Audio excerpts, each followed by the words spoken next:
Hey, my Liptons. So I wanted to come in here and do a review of Taylor Swift's album.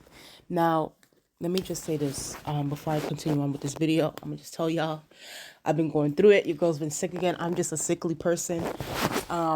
So if I hear a little bit of coughs here and there, I apologize. So please mind your ears while listening to this video. So I decided that I'm going to be doing this video is just going to be about Tracklist 1. This is going to be a part 1 review of Taylor Swift's album because I think that if I do like if I listen to the whole album all in one go, I might shoot myself towards the end of the video. So I'm going to do Tracklist 1. I'm going to do the first part of the side A. I'm gonna be talking because that's actually the songs that I listened to. I listened to the first 17, I think. Yeah, 13 songs, I believe, is on the first side. And then I'm gonna listen to the second side maybe later today or tomorrow. And then I'll put up a part 2 review of the album towards somewhere around this week. So that's how I'm gonna do it. I'm just gonna break it out into 2 parts because at the end of the day, we weren't warned, we weren't giving any heads up. Because when I saw this on Twitter, I was just like, for me, first of all, let me just say this. I said this on the video I just put up on my channel where I discussed, Courtney Love talking about Taylor Swift and Beyonce. I said it even in that video. I was like, listen, I know that Taylor Swift is about to pack this album. Like, I already knew it was going to happen, but I didn't think that it was going to be 31 songs. I was thinking a good maybe 23, 25. Because Taylor Swift, I'm not going to lie to you, even though it shouldn't be like a shaking my head thing. But at the same time, Taylor Swift is also known for putting a lot of songs on her album. So I'm just like, you know, I was expecting that. But then when I saw 31 tracks, I was just like, girl, what are you doing? Like, and y'all know me. If y'all been listening to me for a while or just came, y'all will know that I am not a fan of these long ass albums, like where they be just be throwing songs on an album. Like I hate that. I'm from the old school. I like when there's a good, 8 to 10, maybe 15 songs on an album. Give me your heavy hitters. Give me the ones that are gonna hit the billboard to the top. Give me the songs that are gonna draw in the casual fans like me, and then leave the rest out. But we're really in an era now. I would say like people are just putting fillers on their albums now. It's like it's becoming more and more rampant. It's like, when was the last time we heard like maybe like a good 8 to 10 albums, song album where all the songs were hits, everything was a hit. You know what I mean? So it's just like, I don't know. There's a part of me that wants to go back to those days. But, times have changed. We are in the age of streaming. And someone did explain it to me in the comment section before that the reason why a lot of these artists are putting just adding songs, especially songs that where they themselves know is filler, where they themselves know that these people are just going to listen to it one time and move on, is to build up, get some points, get some streaming points, get some, because it adds on to the business side of things, which is understandable because at the end of the day, while yes, these artists love their music, they love doing music, but at the end of the day, they also want, they want their profits, like they want to get their coin. So I understand it from that standpoint, but at the end of the day, I'm not going to lie to y'all. I think me and other casual fans, when they saw that this album had 31 tracks, I think I'm not talking about the stands, but I think the casual fans like me, they were like, okay, no, no, we're not doing 31 songs. We're not doing this. It's like, I'm not about to sit here and listen to all of this all in one go. So I think Taylor Swift, just to start off from the bat, I think Taylor Swift made a mistake by oversaturating this album. And I'm just gonna talk about Tracklist 1. I'm gonna get to that point when I talk about oversaturation. And mind you, this is just the first part. So I listened to a whole 17 songs on Tracklist 1. I got this tracklist from Twitter. I saved it. I wrote a little bit of notes here and there because, of course, there are songs on Tracklist 1 where I think that they're really cute, really nice. I love the melodies. I love the harmonies. I love the way that they sound. But then there are other songs where I'm just like, okay, either you could have left these out, or something, you could have started off a poetry slam and talked about, like, I actually think, when I was listening to this album,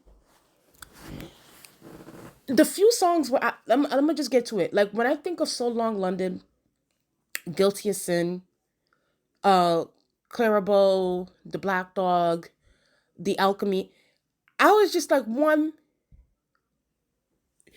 While yes, we love Taylor for her talking her stuff and discussing her feelings. That's all how all these artists we want them to do. We want them to talk about their feelings, their personal lives, what they're going through, so forth. But I also think that, especially the fact that we are going towards the season of summer, and it's like everybody wants to be blasting music in their cars, windows up. We're just listening to great music and listening to things that make us joyful. It's like I don't think I want to hear So Long London in the car during the summer. No, no. I could listen to it in a coffee shop, in a coffee shop where I'm getting some coffee, having Taylor Swift stand on stage giving me a cute poetry slam, no pun intended, for the Torture Poets department. That's really what I feel like Taylor Swift should do. I actually think it would be a good business maneuver. I think that she should start up her own poetry slam, because I think that a couple of these songs could have been left out the album. She either could have left it in the vault, or give me a cute poetry, verse here and there, say it in front of a stage, and give us like a snap, snap, snap. You know what I mean? That's how I felt with a few of these songs. So let's just get to it. Fortnite is the album started out with Fortnite. I'm gonna be honest with you, I love Fortnite. I love Fortnite. I love the Tortured Poets Department song. I love the My Boy Only Breaks His Favorite Toys. I thought that the harmonize, first of all, Fortnite, Post Malone, the harmonizing between him and Taylor, the melodies were so cute, so pretty. I really liked it, and I'm glad that she led with a video for Fortnite. I thought it was really cute.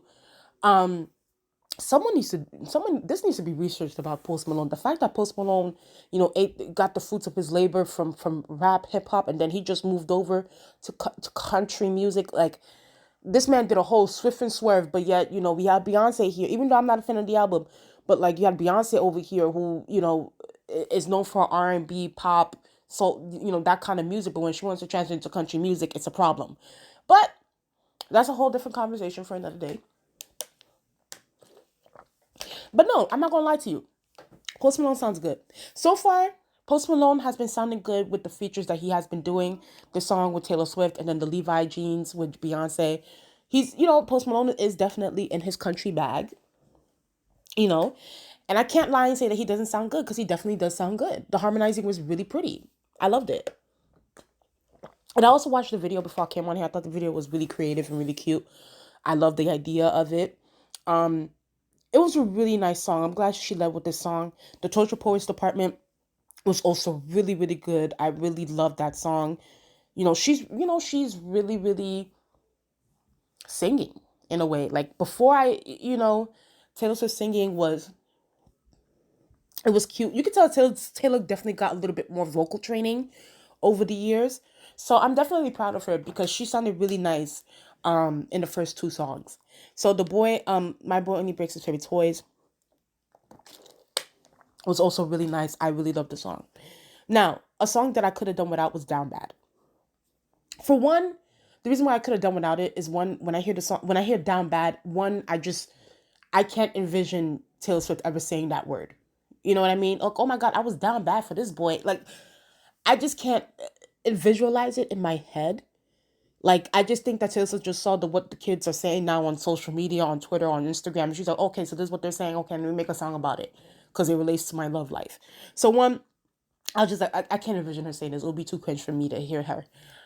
But two, I just thought that the song was, it was whatever. I didn't care too much for the song. I didn't care too much about it. I thought that it could have been left out. So Long London, and But Daddy I Love Him. So I heard that y'all said that But Daddy I Love Him had to do with the British guy that she was dating or something like that, the one that had a problematic history. I don't know. So Long London is not, okay. Here's the thing: it's not that So Long London is a bad song. I just felt like, like I said again, it could have been a cute poetry verse. She needs to start her own poetry slam. I'm gonna keep saying this, okay? She needs to start her own thing, because there's just some songs where where there's just some things where they just don't have to be a song. Give me a cute little spoken word. We'll snap to it and let's keep it moving. That's how I felt about So Long London. And of course, the song was about the other British. Yeah, so she dated two British guys. The blonde hair, Joe, I think that's his name. Not Joe Jonas. Joe. What is his last name? Joe something. Joe Alwyn. Joe Alwyn. And then the Matt guy. The Matt guy, I think, is for the Daddy I Love Him. That's what y'all saying on Twitter. I don't know. We're just deciphering these songs. Fish Out the Slammer, I could have done without too. I didn't care too much about that song. Yeah, I just Down Bad, Fish Out the Slammer. We could have cut those songs off the album to keep it short. Florida, I'm gonna give Florida its props. I was happy that Taylor went with something different, a different sound. I like that this Florence girl, whoever the Florence girl is. I'm gonna have to check her out. I liked her voice on this album. I liked it felt very, very like experimental with Taylor when it comes to Florida. And I thought that she sounded great. I thought that Florence complimented her vocals on this song. And it was one of my favorite songs, apart from Fortnite and the Tourtured Poets Department. So I definitely give Florida was definitely a bop. And I definitely see Florida being played a lot in the summer. I hear it being played a lot. I hear it being played when she goes on to, like, people are gonna love Florida. I actually think Florida should be her next single. I'm not even gonna lie. It should be her next. She needs to put a video with that because I think that the song was very strong too. It was a very strong song, you know? So I thought she sounded great. I thought that Florence and plus the machine sounded great on the song. It was good. Guilty as Sin. I'm gonna, like I said, I'm gonna put it on the category as So Long London. I was kind of like,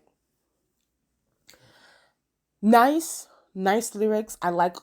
That's the thing. I really appreciate Taylor for her writing. You know, she really the girl can write. We gotta give her tens on that. She can write. She knows how to give us a spoken word here. It couldn't, but at the same time, I'm like, you know, we didn't really need it for the album, but if Taylor Swift wants to do a nice little promotional thing, when it comes to, like I said, spoken words, sweetie, at this point, I don't think it should have been on the album, but I thought that it was good. Lyrically, it was good. Who's Afraid of Little Old Me? I thought that was a really good song. I really liked it. I think that, you know, she listen, Taylor was popping her ish on that song too. She was talking her stuff. I liked it. I thought that it, you know, Taylor was very daring on this album too. Even though like the tone of the album as it goes on, it was very monotone. It was very, there's a few songs here and there where it was very strong and felt like very like, oh, like this is, I didn't think that this song would, something like this would be on the album. But she was very daring about what she was talking about. You know, she was using very colorful language in a lot of these songs. So that I can definitely appreciate. I Can Fix Him. No, I really can. I could have done without that song. That song could have, yeah. I couldn't do without it. I could have done without it. It wasn't needed. I like, just like as the song, as the lyrics, it was just like whatever. I was just like, you know, it's how I felt about Down Bad. I could have done without it. I could have done without it. Love of My Life. Actually wrote a note here that I love the piano in the background because I really did. I thought that I'm also a really big fan of instrumental music. So it's like when I hear a cute little piano or like a violin or you could something in the background that carries the lyrics, that carries the song, I love it. And Love of My Life is so pretty. It was such a pretty song. And I'm definitely downloading this song after I get off this video. I thought it was a really cool song. I thought it was great. Like I said, piano in the background, the instruments, and I'm gonna also get the instrumental version of the song because I love a piano in the background. I love it. So I have to give her a 10 on that one. I Can Do With a Broken Heart. I wrote here that it sounded like a department store song. I can definitely see H&M, Forever 21, Zara playing this song in the background, in their stores, in their thing. You know, department store song, but I, for me personally, like for me to be playing it in my everyday life, I don't think so. I don't think so. So, I would say, department store, like, listen, she needs to ship this song over to the H&M stores, ship it over, you know, the shopaholics will eat. The shopaholics will love this song, most definitely. So that was nice. The smallest man who ever lived, I could have done without that song as well. For the alchemy, I'm not gonna lie to you, this is the first song I ever had to research. Like, what does alchemy mean? That's why I wrote research next to it, because it's like, what does that even mean? But then, it has something to do with chemistry, people coming together, love, yada, yada, yada. So for that song and for Clarabelle, I'm like, they both sound like lyrically, like writing wise, story wise. That's the thing. This is a storybook album. You know what I mean? Storybook album. Read it to me at night when I'm about to go to sleep. This was that Tracklist one was that kind of album. And that's how I felt about the Alchemy and Clarabelle. I felt like storybook, beautiful lyrics, heartwarming, but should it have been on the album? I don't know. I don't know. So this is why I was like, I kind of put those two together, added those two together, and I felt the same. So when it comes to the Black Dog, I wrote here the same version like the two others. I felt like the last three songs, 15, 16, 17, were the same vibe to me. I felt like maybe Taylor should have ended tracklist one with a, like, more of a banger, more something that would be more radio friendly. Just give me a good, like, best for last kind of thing. And I felt like Black Dog didn't do that for me. I felt like it kind of gave me like another vibe of Clarabelle and the Alchemy. So for me, I was just like, I was like, okay, it's okay. The lyrics are lyricking, but it's just like sonically speaking, it's like it was meh, And I think that that's what it is with a few of these songs. Sonically, it was whatever, but lyrically, when you look at the lyrics and you look at what she's talking about, it's when you read it, it reads really well. But just sonically, I felt like it kind of felt flat with a few of these songs. But there are a few songs that I listen. Fortnite, the Tortured Poets Department, My Boy Only Breaks His Favorite Toys, Florida, Who's Afraid of Little Old Me, Love of My Life. Those are my tops. Those are definitely my tops. Those are definitely my tops. And I'm gonna listen to Tracklist 2 later today or maybe tomorrow, depends. Y'all are really going off on Taylor on Twitter about some, I guess, a few songs on Tracklist 2. I'm gonna have to go listen to it to see what and decipher what she had to say here. But y'all are not really feeling a few of the things that she's been saying on Tracklist 2. So I'm gonna get my own opinion on it and bring it up to y'all in the next video. But like I said before, I'm gonna listen to Tracklist 2 to see if it holds up with any of the other Taylor Swift albums. But so far I'm like, okay, this could have, sure. At this point, Miss Mamas needs to, if Taylor wants to start up another business, like I said, poetry slam, start up your own storybooks. She needs to do that.